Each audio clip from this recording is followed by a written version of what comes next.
Assalamu Walaikum. In this video, how to highlight duplicates in Google Sheets multiple columns. Let's begin. First of all, see this.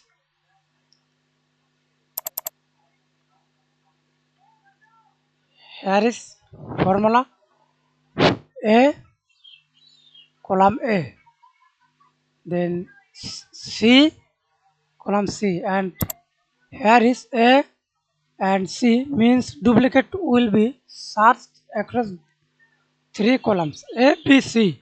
A1 is the starting cells and Google Sheets will auto adjust it.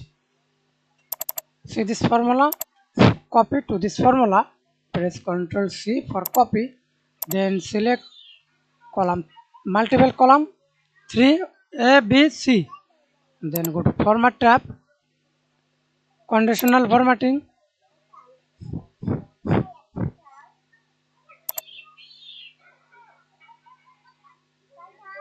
custom formula is, and press Ctrl V and see this count A1 column A and C automatically adjust B and C. Select your color, highlight color,